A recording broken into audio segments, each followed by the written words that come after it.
السلام عليكم الغزالات ديالي، كي راكم دايرين؟ لاباس عليكم؟ كنتمنى تكونوا دائما في اتم الصحه والعافيه. اليوم ان شاء الله غادي نشارك معكم طريقتي في البريوات بحشوه لذيذه جدا، من اروع ما يمكن لك توجدي. كيجيو مقرمشين غزالين، وغادي نوجدوهم بحشوه السمك اللي كتجي المذاق ديالهم او اللذه ديالهم لا تقاوم. فلهذا الا كنتي اول مره غادي تزوري القناه ديالي، فما تنساش انك تشتركي في القناه وتضغطي على زر الاعجاب بطبيعه الحال الا عجبك الفيديو. وعلاش لا، الا عجبك الفيديو وعجباتك الوصفه تبارطاجيها مع احبابك وصحابك. ويلا على بركه الله نبداو بالوصفه. اول حاجه عندي هنا الميرله. تقدري ديري اي نوع من السمك بغيتي، المهم يكون الحوت بيض. غادي نضيفو اولا غادي نسلقوه في شويه ديال الماء، نغطيه بالماء. غادي نديرلو غير واحد نص طيبه، نزيد معاه واحد ورق سيدنا موسى وشويه ديال المليحه، وغادي نخليه طلع فيه الغليه غير شويه، يعني غير طلع فيه الغليه غادي نحيدو حيت راه هو دغيا كيطيب. وبالنسبه لك الا كنتي بغيتي ديروا الشرموله وتدخليه الفران، لك واسع النظر. انا بالنسبه لهاد الطريقه كتجيني احسن.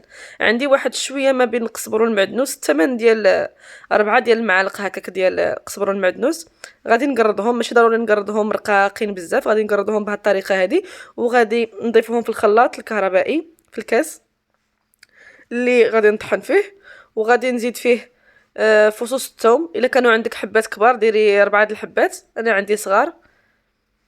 غادي نزيد عليهم الليمون مصير، ربع ديال الليمونه مصيره حتى هي غادي نزيدها عليهم. وغادي نزيد عليهم التوابل. غادي نضيف نصف ملعقه من الملح تكون عامره، نص نيشان باش كتجيك الملوحه ديالها هي هذيك، نص ملعقه مع مرش ديال الابزار، ونص عامر ديال الخرقوم البلدي ملعقه صغيره، ونصف ملعقه من الكمون، ونصف ملعقه من القزبر حبوب اللي ما بانليش في التصوير. وغادي نضيف شويه ديال زيت المائده، وغادي نطحن الكل.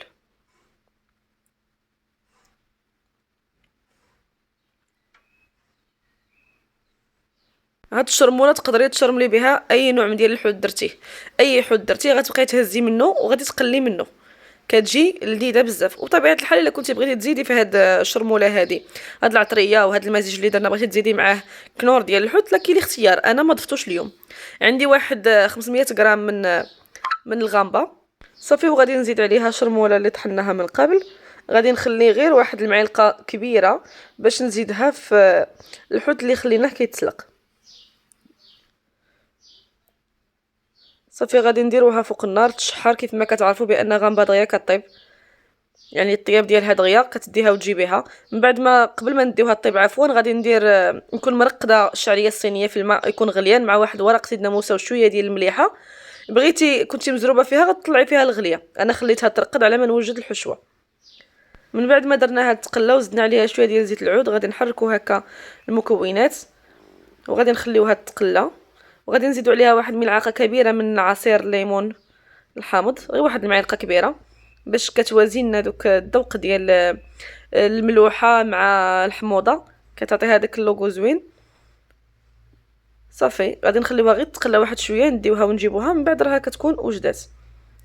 وغادي نزيد عليها واحد ملعقه كبيره من الصوص الصوجا حتى هي كتعطيها واحد اللذه زوينه.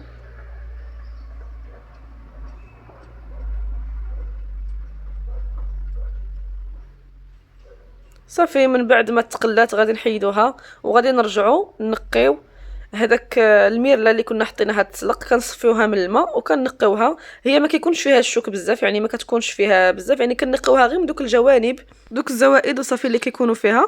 هو ما كيكونش فيه الشوك، يعني ما كيكونش فيه نهائيا. كنقيو غير داك الوسط ديالو.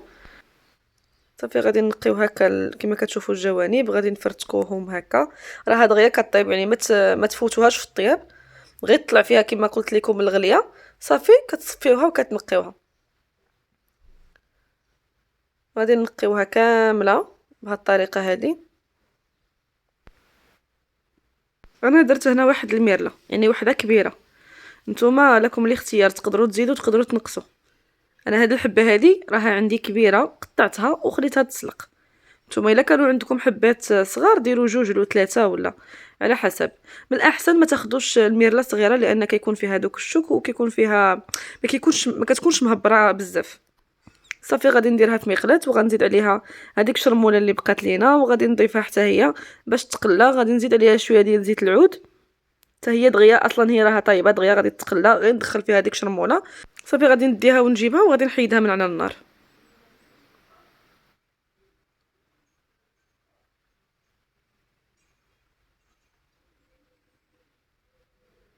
من بعد ما طابت غادي نمشي نفرغها في الاناء اللي غادي نخلط فيه.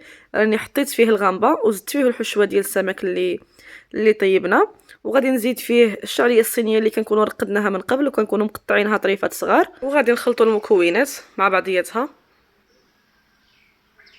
وغادي نزيد عليها الفرماج الاحمر اللي كتعطيه واحد التعليكه والمذاق روعه اللي ضروري خاصكم تضيفوه، كنصحكم ضروري ديروه. والزيتون مقطع. صافي غادي نضيف هاد الكميه هادي. من بعد ما كملنا الحشوه وخليناها تبرد على خاطرها من طبيعه الحال غادي نجيب الورقه. عندي انا هاد النوع ديال الورقه الحجم الصغير، عندي تقريبا 500 غرام اللي هي نص كيلو. انا شريت هذه ديال الحجم الصغير، غادي نقطعها على جوج.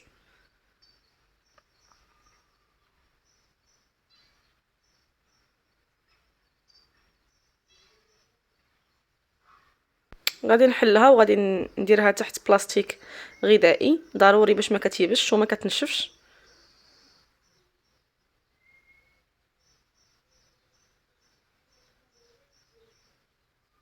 اللي تكونوا كتعمروها تدهنوها، يعني حتى تدهنوها.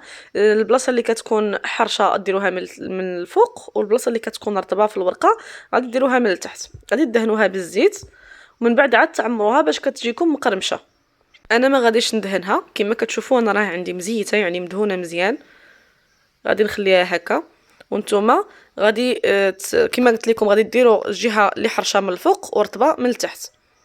وانتوما فاش تكونوا غادي تعمروها ضروري تدهنوها، غادي دوزوا فيها هكا الشيته ديال الزيت، من بعد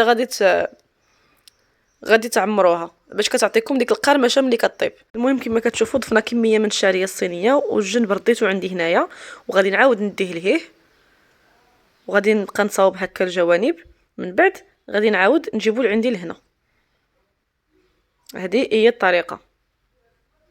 وملي كتبقى لك هكا هذوك الزوائد خارجين كتدخليهم، يعني ما كنحتاجو في هذه الحاله لا دقيق لا حتى شي حاجه، حيت في الفران ما كنلصقوهمش بالدقيق والماء. فملي كنكونوا كنقليوهم ضروري كنلصقوهم باش ما كيتحلوش، اما في الفران لا. غادي نديرو الثانيه، غادي نضيف فيها حتى هي كميه من الحشوه. غادي داك الجناب غادي نجيبو عندي، وكما قلت لكم الجنب التحتاني حتى هو غنردو الفوق، وغادي نصايب الجوانب وغادي ندير كيف ما درت الاولى. الزوائد كندخلوه، نمشيو نزيدو الثالثه الرابعه عفوا. غادي نطويها بهذا الشكل. من بعد ما قديناها غادي نمشي نجيب الجنب نجيبو لعندي، عاوتاني غادي نطلع الفوق ونرد لعندي وغادي نسدو بهذا الشكل هذا. صافي هذا هو الطريقه ديال طي البريوات عندي، ساهل يعني خاصك غير تبدايه، راه ما فيه لا صعوبات لا حتى شي حاجه. وغادي نكملو كاع البريوات اللي عندنا بنفس الطريقه.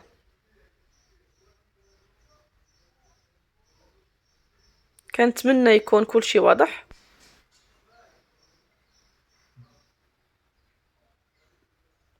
وغادي نسدوها بهذا الشكل هذا. من بعد غادي نكملو كاع البريوات اللي عندنا غادي نرجعو.